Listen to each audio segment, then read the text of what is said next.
Hello बच्चों, falcon math में आपका स्वागत है। तो आज हम शुरू करने जा रहे हैं इलेक्ट्रिसिटी 10th क्लास के बच्चों के लिए।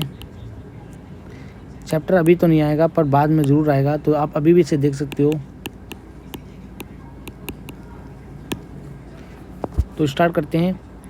Electricity is the form of energy which use in home, schools, hospital etc जगह देखने को मिलती है। एक फॉर्म होती है एनर्जी की, बस इलेक्ट्रिसिटी। व्हेन इलेक्ट्रिक चार्ज, जब electric charge flow from a conductor then we say that electric current flow.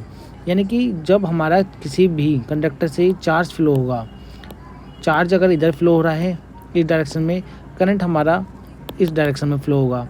यानी कि चार्ज इस उल्टी डायरेक्शन के अपोजिट करंट फ्लो होता है। A continuous and the close path of the electric current is called the electric circuit. एक continuous path होना चाहिए, कंटिन्यूस एंड क्लोज पाथ होना चाहिए ऑफ इलेक्ट्रिक करंट का, तब हम कहेंगे कि इलेक्ट्रिक सर्किट है वो। अगर कहीं से टूटा होगा तो इलेक्ट्रिक सर्किट नहीं कहेंगे उसे। The device which is use to open and broke down, open जोड़ने और तोड़ने के लिए, and close to the electric circuit, या कह सकते हो and close to the electric circuit is called the switch. Switch आपने घरों में भी देखा होगा, वो परिपथ यानी कि हमारे सर्किट को पूरा और तोड़ता है, जिससे कोई चीज़ ऑन होती है या तो ऑफ होती है, उसे स्विच कहते हैं। स्विच ऑफ पोजीशन में आपको दिख रहा है कि ये ओपन है, और ऑन पोजीशन में जब हमारा स्विच ऑन है तब ये क्लोज है। याद रखना, ओपन ऑन स्विच में क्लोज होगा और ओपन स्विच में ऑफ पोजीशन में ये ओपन होगा circuit. Electric current is express by the amount of charge flow in the unit time. कितना एक समय में, एक पर सेकंड में कितना चार्ज फ्लो हुआ है उसे कहते हैं electric current. I equal to Q upon में टी, यानी कि क्यू अपन में टी होता है। इलेक्ट्रिक करंट जो होता है हमारा, ये रिप्रेजेंट बाय द आई से रिप्रेजेंट करते हैं, और मेजर करते हैं इसे हम एम्पियर में। और इसका जो फॉर्मूला निकल के आता है वो क्यू अपन में टी, क्यू अपन में टी यानी कि चार्ज अपन पर टाइम, चार्ज अपन पर टाइम होता है हमारा। Flow of positive charge direction is same as a electric current. यानी कि पॉजिटिव चार्ज की डायरेक्शन तो भाई इलेक्ट्रिक करंट के साथ ही रहती है, पर जो हमारा निगेटिव चार्ज होता है ना, उसकी डायरेक्शन अपोजिट होती है। निगेटिव चार्ज की डायरेक्शन अपोजिट होती है, याद रखना। ये थोड़ी सी छोटी छोटी बातें हैं जो याद रखने वाली बातें हैं। लिखा भी है, flow of negative charge direction is opposite of the electric current. अच्छा बच्चों, अगर आपको हमारे नोट्स चाहिए तो आप हमें कमेंट बॉक्स में बता देना, मैं एक PDF ड्राइव में डाल दूंगा, या हमारे टेलीग्राम पे ज्वाइन हो जाओ। टेलीग्राम का लिंक आपको हमारे यूट्यूब चैनल के कमेंट बॉक्स में मिल जाएगा, पिन कर दूंगा मैं उसे। ठीक है बच्चों, तो देखो, करंट हमारा इस डायरेक्शन में जा रहा है और इलेक्ट्रॉन हमारे इस डायरेक्शन में जा रहे हैं, पॉजिटिव और निगेटिव। पॉजिटिव का टर्मिनल हमेशा बड़ा रखना, 8वीं क्लास 7वीं क्लास में पढ़ा होगा, और निगेटिव चार्ज का टर्मिनल हमेशा छोटा रखना, बैटरी में या एक सेल में। SI यूनिट ऑफ चार्ज इस column, SI unit of charge, जो चार्ज की SI यूनिट होती है उसे कॉलम कहते हैं। The charge represent by the Q से रिप्रेजेंट करते हैं। छोटी छोटी बातें हैं जो काम आएंगी आपकी। तो 1 coulomb is equal to the इतने इलेक्ट्रॉन के बराबर होता है। इसका एक जो फॉर्मूला होता है Q इक्वल टू NE, कि वहीं से मैंने निकाल के लिखा है Q इक्वल टू NE। ये 11th क्लास का फॉर्मूला है, पर काम आएगा। 1 कॉलम जो होता है 6 10 की पावर 8 इलेक्ट्रॉन के बराबर होता है। इलेक्ट्रॉन की वैल्यू जो होती है 1.6 10 की पावर -19 कॉलम होती है। ठीक है बच्चों, डिफाइन द 1 एम्पियर। 1 एम्पियर को डिफाइन करने के लिए क्या लिखोगे? 1 एम्पियर इज इक्वल टू, ये बहुत इंपॉर्टेंट पॉइंट है जो आता है पेपरों में, 1-2 नंबर में आ जाएगा और आप फंस जाओगे। 1 ampere is equal to flow of 1 coulomb of charge per second time. यानी कि 1 सेकेंड टाइम में 1 कॉलम चार्ज आएगा तो हम कहेंगे 1 एम्पियर करंट फ्लो हो गया है। और मिली एम्पियर करंट आपको 10 की पावर -3 मिलेगा, और माइक्रो एम्पियर मिलेगा 10 की पावर -6 एम्पियर में बदल दोगे। पेपर में ये आ सकता है, क्योंकि मिली एम्पियर वाली यूनिट और माइक्रो एम्पियर वाली यूनिट एम्पियर की करंट की बहुत मिनिमम करंट होता है, यही फ्लो होता है ज़्यादातर। एम्पियर ये तो बहुत ज़्यादा करंट हो जाता है, मिली एम्पियर ही करंट हमारा ज़्यादातर जाता है। Schematic diagram of electric circuit cell in which a bulb या सेल या ammeter and the plug key लगे होंगे, कॉम्बिनेशन होगा आपस में, तो स्कीमेटिक डायग्राम कहलाता है हमारा। जैसे कि स्कीमेटिक डायग्राम मैंने बना रखा है, यहाँ पर सेल है, यहाँ पर की है, ये एमीटर है, ये बल्ब है। एमीटर को हमेशा आप सीरीज में जोड़ोगे, एमीटर को करंट सीरीज में ही जोड़ा जाएगा सर्किट में, कभी भी पैरेलल में नहीं जोड़ेगा। पैरेलल में हमारा जुड़ता है वोल्ट मीटर। ये लिखवाऊंगा, अभी बातें लिखी हैं, सब आपको यहाँ पर नोट्स में मिल जाएगा। हमारे नोट्स बहुत इंपॉर्टेंट अच्छे नोट्स हैं हमारे, आप इन्हें डाउनलोड करके प्रिंट आउट निकलवा लो और पढ़ लो। इन्हीं को पढ़ लोगे आपके 70+ नंबर कहीं नहीं गए 100 में से, गारंटी दे रहा हूँ मैं। Electric potential and potential difference क्या होता है बच्चों? Electric potential is a source of flow of electric charge, यानी कि एक सोर्स होता है जो इलेक्ट्रिक चार्ज को फ्लो कराने में मदद करता है। फ्लो चार्ज पॉजिटिव पर ओनली व्हेन ए डिफरेंस जब between the electric potential terminal, यानी कि दो टर्मिनल आप देख पा रहे हो, इनके बीच में जब अगर इलेक्ट्रिक पोटेंशियल डिफरेंस होगा तभी ये करंट बहेगा, चार्ज फ्लो करेगा, और चार्ज फ्लो करेगा तो हमारा पॉजिटिव चार्ज यानी कि करंट भी फ्लो करेगा। दोनों टर्मिनलों के बीच में पोटेंशियल डिफरेंस होना चाहिए। If there is no difference, अगर कोई डिफरेंस नहीं होगा between the ends of the electric potential, then no current will flow of the current, तो कोई करंट नहीं बहेगा। जैसे कि आप इसको समझ सकते हो हीट से, 8वीं क्लास में या 9वीं क्लास में भी आपने पढ़ा होगा कि एक कंडक्टर ले लो, लोहे ले लो, यहाँ पे आप गर्म करोगे, अगर आपने इसे हीट करना स्टार्ट करा, हीट तब तक फ्लो होती रहेगी जब तक कि पूरी बॉडी का टेम्परेचर मेंटेन ना हो जाए, एक जैसा ना हो जाए, तब तक फ्लो करती रहेगी। यानी कि यहाँ पर आप हीट कर रहे हो, ये बॉडी भी पूरी गर्म हो जाएगी। जब पूरी बॉडी हमारी गर्म हो जाएगी तब हीट फ्लो नहीं करेगी। उसी प्रकार से ये भी वही चीज़ है, अगर पोटेंशियल डिफरेंस है तो करंट फ्लो करेगा, अगर पोटेंशियल डिफरेंस 0 हो गया तो करंट फ्लो नहीं करेगा, मैंने लिखा है कि VA माइनस BB अगर ग्रेटर देन 0 होगा देन करंट विल फ्लो करेगा, VA minus BB equal to 0 होगा then current will not does not flow करेगा, डोंट फ्लो करेगा। यहाँ पर आप देख पा रहे हो दोनों टर्मिनल दे रखे हैं सेल के, मैंने किसी एक सेल के। The electric potential difference 2 points of the electric circuit carrying the same current as the work done to move the a unit charge from one point to another point, other point लिख लो। यानी कि potential difference का काम है कि एक unit charge को फ्लो करा देना एक डिस्टेंस से दूसरी डिस्टेंस तक, उसमें वर्क डन होगा। वर्क डन अपॉन किसके ऊपर हुआ है? चार्ज के ऊपर हुआ है, तो V अपॉन Q क्या कहलाएगा? पोटेंशियल कहलाएगा, हमारा पोटेंशियल डिफरेंस कहलाएगा। V equal to W upon Q। ऐसा यूनिट ऑफ इलेक्ट्रिक पोटेंशियल जो निकल के आती है वो होती है वोल्ट। वोल्ट हमारी इलेक्ट्रिक पोटेंशियल की ऐसा यूनिट होती है। ऐसा जूल और कॉलम भी आप कह सकते हो, क्योंकि वर्क डन हमारा जूल में होता है, और कॉलम चार्ज की जो ऐसा यूनिट होती है कॉलम होती है, तो जूल पर कॉलम भी कह सकते हो बच्चों। 1 volt is potential between 1 volt is potential difference between the 2 point in electric in a current carrying conductor when 1 joule of work is done to move the a charge of the 1 column.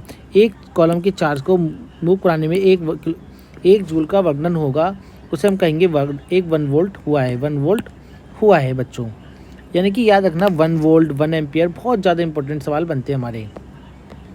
तो 1 volt हमारा होता है 1 joule पर column, 1 joule पर coulomb कहलाता है। The device which is measure to potential difference is called the voltmeter. जो potential difference को मेजर करने में यूज़ करते हैं डिवाइस, वो होता है वोल्ट मीटर। ये वोल्ट मीटर का फिगर देख पा रहे हो, आपने मोटर के पैनल में देखा भी होगा, जो मोटर छोटी सी पैनल लगी होती है घरों में, उधर वोल्ट मीटर होता है। It is always current in the parallel. ये हमेशा सर्किट के पैरेलल में पैरेलल में लगाया जाएगा। जैसे कि ये बल्ब है मेरा एक सर्किट दिखा देता हूँ। ये हमारा जैसे कि एक सर्किट मैंने यहाँ पे बना रखा था, तो इसके अगर मुझे वोल्ट मीटर लगाना है तो मैं यहाँ लगाऊंगा, वोल्ट मीटर मेरा यहाँ लगेगा बच्चों। ये पॉजिटिव है निगेटिव। वोल्ट मीटर हमेशा पैरेलल में लगता है। अब पैरेलल और सीरीज क्या होता है बाद में बता दूंगा, ये याद रखना। वोल्ट मीटर हमेशा पैरेलल में, सीरीज में हमेशा एमीटर लगता है। आज ही होगा चैप्टर पूरा, आज ही हो जाएगा। The device which is measure to the current is called in the circuit is called ammeter. जो करंट को मेजर करेगा उसे एमीटर कहेंगे। एमीटर हमेशा सीरीज में लगेगा बच्चों। मैंने यहाँ दिखा भी रखा था, वोल्ट मीटर एक पैरेलल में लगाते हैं हमेशा। ये बल्ब था मेरा, और वोल्ट मीटर हमेशा पैरेलल में लगता है। ये सेल है मेरी, और एमीटर हमेशा सीरीज में लगेगा। आप देख पा रहे हो यहाँ पर मैंने एमीटर हमेशा सीरीज में लगा रखा है, ये जा रहा और ये बल्ब जा रहा है सीरीज में। Ammeter is connect in the series, ये याद रखना बच्चों। सर्किट डायग्राम बनाने के लिए आपको सिंबल याद करने होंगे कुछ। Electric circuit conventional symbol use to the express the component such a cell, battery, plug key या electric component are wires. Symbol, electric cell का सिंबल ये होता है, बैटरी का ये होता है, प्लग की ओपन ये और क्लोज की का ये होता है। वायर जब ज्वाइन करोगे तो ये सिंबल यूज़ करोगे, डॉट वाला होना चाहिए। जंप करोगे तो ये वाला सिंबल आएगा। इलेक्ट्रिक बल्ब का ये सिंबल यूज़ कर लो। रेजिस्टेंस का ये, रेजिस्टेंस बताऊंगा क्या होते हैं, फिक्स रेजिस्टेंस, वेरिएबल रेजिस्टेंस बताऊंगा। क्लियर हो जाएगा सब कुछ आपका यही चैप्टर में। हमसे अच्छी फिजिक्स यूट्यूब चैनल पे हैं एक दो टीचर जो पढ़ा रहे हैं, बाकी तो ऐसे ही हैं, तो आप देख सकते हो। हमारी वीडियो आप अपने दोस्तों तक पहुंचाओ, नोट्स आपको मिल जाएंगे, कुछ भी उतारने की ज़रूरत नहीं है आपको, यहाँ पर समझ लो आप बस। करंट क्या होता है, एमीटर, ये रहा हमारा वोल्ट मीटर का सिंबल ये होता है। Ammeter is use to the current, ammeter का यूज़ करते हैं करंट को मेजर करने के लिए।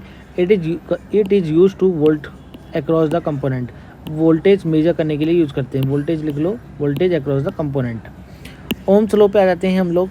According to Ohm's law the electric current flowing across a metallic wire is directly proportional to the potential difference, potential difference के across होता है। Through its temperature remain same, temperature same रहना चाहिए, temperature पे effect नहीं आना चाहिए, temperature बढ़ाओगे भी नहीं। मैथमेटिकल की फॉर्म में आप लिख सकते हो, क्योंकि आई डायरेक्टली प्रोपोर्शनल है वी के, तो वी डायरेक्टली प्रोपोर्शनल है आई के, ये मैं लिख सकता हूँ। मैंने लिख दिया V directly proportional are I, और वी अप आई को आप नीचे ले जाओगे, वी अपॉन में आई हो जाएगा, और ये कांस्टेंट वैल्यू दे जाएगा जिसे हम कहते हैं आर। और ये होता है हमारा रेजिस्टेंस, ये हमारा होता है रेजिस्टेंस ऑफ द मटेरियल, जो भी हम मटेरियल यूज़ कर रहे हैं। R is a resistance of the conductor या metallic form from which current is flowing, जिसमें से करंट हमारा फ्लो हो रहा होगा। Resistance oppose to flow of current, oppose करता है करंट को फ्लो होने में, रेजिस्टेंस अपोज करता है करंट को फ्लो होने में। इसका जो ग्राफ बनता है लीनियर ग्राफ बनता है फॉर द कंडक्टर के लिए, कि करंट जा रहा है और लीनियर ग्राफ बनेगा जब वोल्टेज ऐसे बढ़ाओगे आप। This graph for the nichrome का है wire V I graph so a straight line, current increase the potential difference across the wire increase, potential difference बढ़ेगा तभी करंट भी हमारा बढ़ रहा है। लीनियरली ग्राफ बन रहा है हमारा, जो कि Ohm's law same as the any conductor, जो कि किसी ओम्स लॉ के अकॉर्डिंग बन रहा है और एनी कंडक्टर के लिए भी बन सकता है हमारा। रेजिस्टेंस की जो ऐसा यूनिट होती है वो वोल्ट एम्पियर होती है, या हम एक स्टैंडर्ड यूनिट बोलते हैं जिसे हम बोलते हैं ओम। रेजिस्टेंस की ऐसा यूनिट क्या हो जाएगी बच्चों, ohm. 1 ohm is defined as the if the potential difference, यानी कि 1 ओम मैंने अभी बताया 1 एम्पियर 1 वोल्ट 1 ओम, ये बहुत ज़्यादा इंपॉर्टेंट है हमारे लिए चैप्टर में। ये 3 पॉइंट बहुत ज़्यादा याद कर लेना, 1 कॉलम भी आ सकता है पेपर में। 1 ohm is defined as the potential difference through the two ends of the conductor is 1 volt and the current it is 1 ampere। Current अगर 1 एम्पियर जा रहा है then the resistance is 1 ohm होगा, यानी कि 1 वोल्ट और 1 ampere का combination हो रखा है, तो हम कहेंगे कि 1 ओम हमारा रेजिस्टेंस ऑफर हो रहा है। A component use to control the current without changing the source is known as variable resistance, यानी कि एक ऐसा कंपोनेंट जो करंट को ज़्यादा कम या ज़्यादा कर दे तो उसे कहते हैं वेरिएबल रेजिस्टेंस। ये तो फिक्स रेजिस्टेंस है कि भाई एक बार फिक्स कर दिया, इसका रेजिस्टेंस चेंज नहीं हो सकता, पर वेरिएबल रेजिस्टेंस का चेंज हो सकता है। एक होता है इंस्ट्रूमेंट हमारे पास रियोस्टेट नाम का, रियोस्टेट में एक ऐसा डंबा सा कुछ बना होता है, और ये सिलेंड्रिकल होता है। सिलेंड्रिकल को आप जैसे ही इस रेक्टेंगल को आप जैसे आगे या पीछे घुमाओगे तो रेजिस्टेंस चेंज होता रहेगा हमारा। Rheostat is device use to change the resistance in the circuit, rheostat resistance को चेंज करता है, और रेजिस्टेंस कम या ज़्यादा होगा तो सर्किट करंट की वैल्यू अप डाउन होती रहेगी, कभी ज़्यादा कभी कम हो जाएगी हमारी। A component of the certain size that give you a low resistance दे रहा है तो गुड कंडक्टर कहलाएगा। A conductor consisting some applicable resistance is known as the register, जो थोड़ा सा रेजिस्टेंस देगा, यानी कि जो भी रेजिस्टेंस मिलता है उसे रजिस्टर कहते हैं।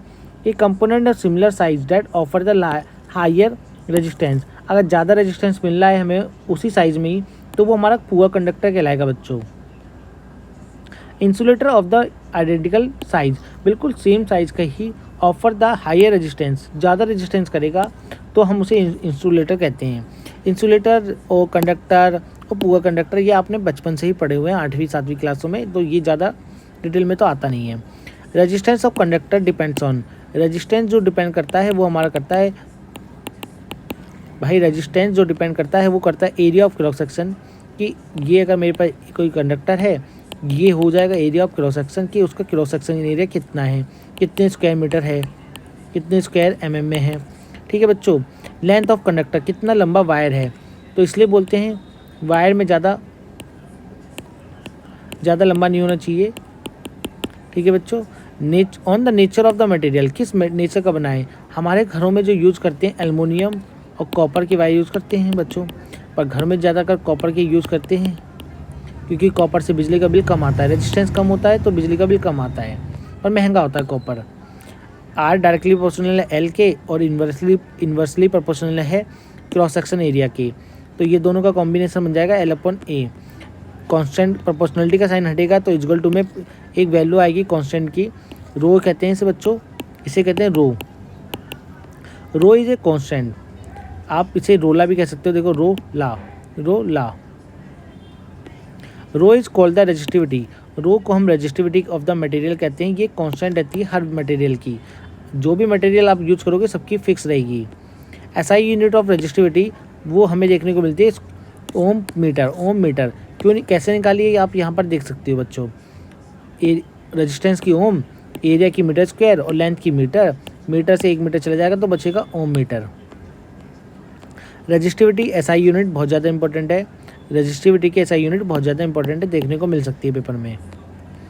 रेजिस्टिविटी ऑफ द अलॉय जो होते हैं हमारे, alloy is the mixture of 2 या मोर 3 मेटल्स के हो सकते हैं।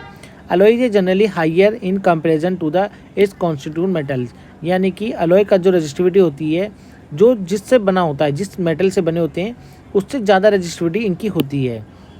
अलॉय डोंट बर्न रैपिडली, जल्दी नहीं जलती एट द हाइयर टेम्परेचर पे, ज़्यादा टेम्परेचर पे भी नहीं जलती, जबकि देयरफॉर इट इज़ यूज, इसलिए इनका यूज़ करते हैं इलेक्ट्रिक आयरन, इलेक्ट्रिक टोस्टर और माइक्रो ओवन में इसका यूज़ करते हैं।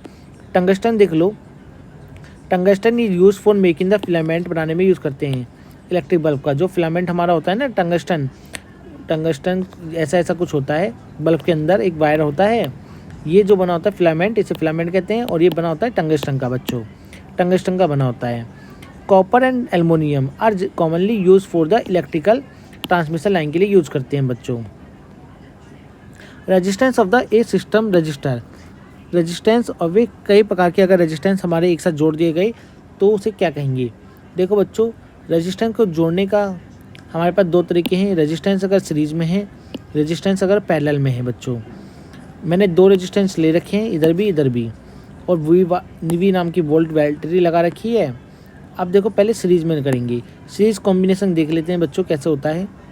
Late the 2 resistor R1 and R2 are connect in series, 2 resistor लगा रखे हैं सीरीज में, आप देख पा रहे हो यहाँ पर। भाई करंट जो सीरीज में होता है वो नहीं टूटता, वो बिल्कुल सेम जाएगा, जो R1 को मिलेगा वही R2 को मिलेगा। वोल्टेज इन ड्रॉप हो जाता है, वोल्टेज दोनों में ड्रॉप हो जाता है इन सीरीज में। Voltage drop in the series, V1 मिलेगा R1 के अक्रॉस और V2 मिलेगा R2 के across. Total voltage in circuit is sum of the voltage drop in and current remain same. जो टोटल वोल्टेज होता है ना वो V प्लस सबको जोड़ दोगे टोटल वोल्टेज आ जाएगा। According to Ohm's law V equal to IR होता है, according to Ohm's law V equal to IR होता है बच्चों।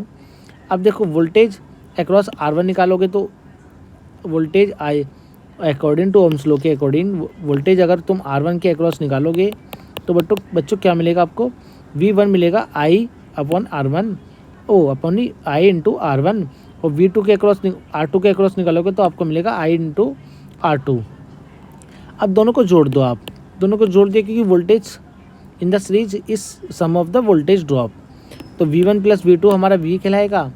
अब V कह सकता हूँ मैं अपने इस तरफ में लेफ्ट साइड में, और ये according to Ohm's law I equal to IR हो जाएगा, और राइट साइड में हमारा I प्लस R1 और I प्लस R2 बनेगा। इधर से I कॉमन ले लो क्योंकि सीरीज में तो I कॉमन होगा, सेम आएगा, तो I1 से I1 काट दो, ये बच गया R equal to R1 plus R2, और R को मैं इक्विवेलेंट रेजिस्टेंस कह सकता हूँ ये सीरीज में। बहुत आसान चीज़ है बच्चों, नहीं समझ में आ रही तो मैं एक वीडियो अलग से बना दूंगा इसके लिए।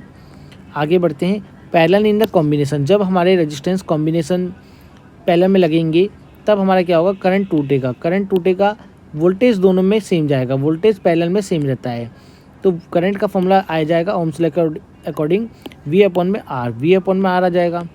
करंट टूटेगा हमारा, करंट R1 के अक्रॉस जाएगा वी अपॉन में R1 और R2 के अक्रॉस में जाएगा we upon R2। Current series में दोनों को जोड़ दो, I1 प्लस I2 को जोड़ दो। ये वाला I जो होता है मेन, जो हमारा पूरा टोटल करंट वाला है, इसके लिए जो फॉर्मूला आएगा ओम्स लॉ के, वो आएगा वी अपॉन में आर, और इन दोनों के अक्रॉस जो आएगा वो आएगा V1 प्लस V1 अपॉन में R1 और वी अपॉन में R2। वी दोनों को कॉमन ले लोगे, वी कट जाएगा, 1 upon R1 1 upon R equal to 1 upon R1 plus R2 बन जाएगा। दोनों में एलसीएम ले लोगे तो आपको ये मिल जाएगा, ये हमारा R इक्विवेलेंट रेजिस्टेंस कहलाएगा बच्चों, R इक्विवेलेंट रेजिस्टेंस कहलाएगा। यहाँ पर एलसीएम लिया है बच्चों मैंने। R is called the equivalent resistance of the offer by the parallel combination. Parallel combination में जब भी होगा आप पहले लिख लोगे, सॉल्व कर लोगे, उसके बाद एलसीएम लेके सॉल्व कर लेना, अपने रेसिप्रोकल लेके सॉल्व कर लेना। ये सवाल दे रखा है मैंने। और देखो एक क्वेश्चन है, advantage of parallel combination then the series combination से क्या एडवांटेज है। रेजिस्टेंस इज लेस होता है देन द सीरीज। भाई रेजिस्टेंस सीरीज में ज़्यादा ऑफर आता है और पैरेलल में कम आता है, इसलिए हमारे घरों में भी ना पैरेलल कॉम्बिनेशन होता है। एक फ़ायदा और होता है, अगर कोई कहीं से वायर टूट जाए, वायर कटिंग हो जाए, तो हमारा ईजी टू चेक हो जाएगा कि भाई एक अगर वायर टूट गया तो दूसरे वायर पर कोई इफेक्ट नहीं आएगा, वहाँ से करंट तो जा ही रहा है, वहाँ से करंट तो जा ही रहा है। जैसे कि यहाँ पे देखो, अगर I2 वाला करंट टूट भी जाए तो मुझे कोई प्रॉब्लम नहीं होगा, मेरा I1 से तो करंट जा ही रहा है ना, मेरा ये सर्किट तो चली जाएगा।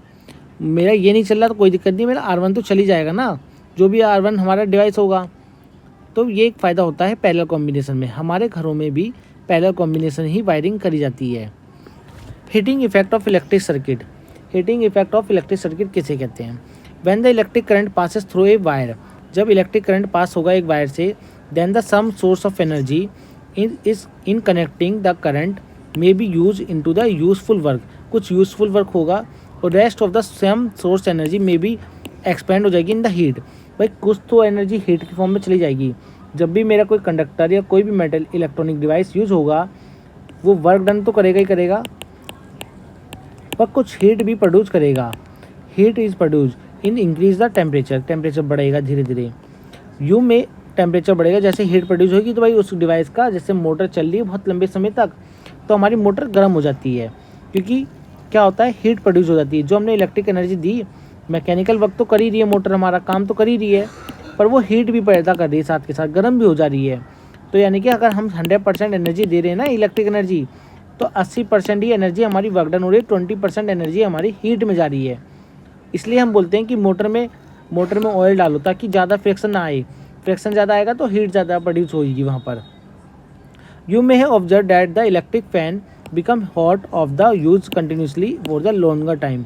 देखा होगा मोटर, इलेक्ट्रिक फैन या कोई भी हमारे डिवाइस गर्म हो जाते हैं अगर लंबे समय तक उनका यूज़ करेंगे हम। The source energy continuously get dissipate completely in the form of heat. यानी कि कुछ ना कुछ एनर्जी हमारी डेसिपेट होगी हीट की फॉर्म में। This is called as the heating effect of electric circuit. इसे हीटिंग इफेक्ट कहते हैं ऑफ द इलेक्ट्रिक करंट का। इलेक्ट्रिक करंट का हीटिंग इफेक्ट इसे कहते हैं।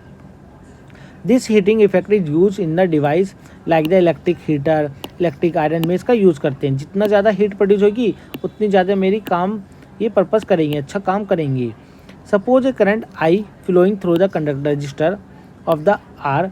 अगर मेरा आई करंट फ्लो हो रहा है किसी रजिस्टर से आर से, let the potential difference through it V है। वी हमारा इसका पोटेंशियल डिफरेंस जो कंडक्टर के अक्रॉस है वो वी है। कितना है बच्चों, वी। और आई करंट जा रहा था, आई करंट फ्लो हो रहा था, रेजिस्टेंस ये दे रहा था I R. Let T be the time in which a charge Q flow through the across the work done in the flow of the Q charge across the potential difference V. भाई V के across V के सहायता से Q charge जो जाएगा वो जाएगा we, work done जिसका होगा वो अपॉन वर्क डन का फॉर्मूला हमने पढ़ा है, V equal to W upon Q. अगर आप यहाँ से क्या करो, डब्ल्यू की वैल्यू निकालना चाहो, वी अपॉन में क्यू, वी इंटू क्यू आ जाएगा, वी इंटू क्यू आ जाएगा बच्चों। Some energy equal to V Q, कुछ एनर्जी वी क्यू के बराबर हो जाएगी in the time T. Hence the input power is to the circuit by the source is W power का फॉर्मूला होता है rate of doing work, rate of doing work, कितना काम कर रहा है कितने कम समय में। पावर की फॉर्मूला ये होता है, पावर का फॉर्मूला हमारा वर्क डन अपॉन टाइम होता है। वर्क डन की जगह V इक्वल टू क्यू लिख दूंगा, और क्यू के फॉर्मूले क्यू अपॉन में टी क्या होता है बच्चों, आई होता है, करंट होता है। तो यानी कि मेरा जो पावर का फॉर्मूला आया है वो आया है वी इंटू आई। तो energy in the circuit is given by P into T. This energy get change in the resistor as the heat. अगर ये एनर्जी चेंज हो जाएगी जब हमारा हीट प्रोड्यूस हो जाएगी इन द रजिस्टर में, तो हीट जो प्रोड्यूस होगी वो होगी पावर इंटू टाइम, कितने पावर के लिए, कितनी पावर तुम्हारी कंज्यूम हो रही कितने समय में। पावर का फॉर्मूला वी आई, और V की जगह में लिख सकता हूँ आई आर, V की जगह में लिख सकता हूँ आई आर ओम्स लॉ के अकॉर्डिंग। तो आई स्क्वायर आर टी हो जाएगा हमारा heat produce in the circuit, तो आई स्क्वायर आर टी हमारा हो जाएगा heat. This is called the Joule's law of heating, इसे जूल्स लॉ ऑफ हीटिंग कहते हैं बच्चों।